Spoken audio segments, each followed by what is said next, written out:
நீலகிரி மாவட்டம் குன்னூர் அருகே தடை செய்யப்பட்ட கொளக்கம்பை செங்குட்டவராயன் மலைக்கு சென்றபொழுது மாயமான இளைஞர் 300 அடி பள்ளத்தில் சடலமாக கிடப்பது ட்ரோன் கேமரா மூலம் தெரியவந்துள்ளது. விவரங்களை தர இணைகிறார் நம்முடைய செய்தியாளர் விஜயசுந்தரம். வணக்கம். இது பற்றிய முழு தகவலை சொல்லலாம். வணக்கம்.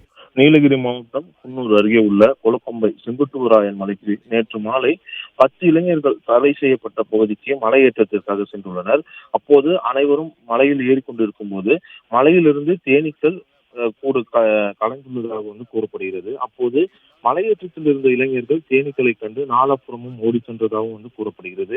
பின்பு மலையில் இருந்து இறங்கும் போது அனைவரும் ஒன்று சேர்ந்துள்ளனர். அதில் திண்டுக்கல் நட்டம் பகுதியில் உள்ள கோபால்பட்டியைச் சேர்ந்த பிரவீன் என்ற இளைஞர் திடீரென மாயமாகி இருந்திருக்காரு. உடனே உடன் சென்ற நண்பர்கள் பிரவீனை கூச்சலிட்டும் தவறுதலாக எங்கேனும் விழுந்துள்ளாரா என தேடி பார்த்துள்ளனர்.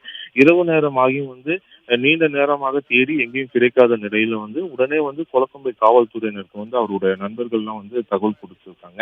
பின்னர் தீயணைப்பு துறைக்கும் தகவல் கொடுத்ததன் அடிப்படையில சம்பவ இடத்திற்கு விரைந்த தீயணைப்பு மற்றும் காவல்துறையினர் இரவு நேரம் என்பதாலும் வனவிலங்குகளோட நடமாட்டம் அதிகரிக்கும் என்பதாலும் செங்குட்டுவராயன் மலைக்கு செல்லும் பாதி வழியிலேயே திரும்பி இருக்காங்க. பின்பு இன்று காலை முதல் மாயமான இளைஞரை தேடும் பணியில தீயணைப்பு மற்றும் காவல்துறையினர் ஈடுபட்ட போது செங்குட்டுவராயன் மலைக்கு கீழே சுமார் 300 அடி பள்ளத்துல ட்ரோன் கேமரா பயன்படுத்தி அந்த மாயமான இளைஞரை தேடும் பொழுது சடலமா 300 அடி பள்ளத்துக்கு கீழே தற்போது அந்த இளைஞரை பார்த்திருக்காங்க. தற்போது அந்த இளைஞரை அந்த 300 அடி பள்ளத்துல இருந்து மேல, அதாவது மலைப்பகுதி அந்த உயரத்திற்கு எடுத்துக்காக தற்போது தீயணைப்புத்துறை வீரர்கள் பள்ளத்தில் இறங்கி உள்ளார்கள்.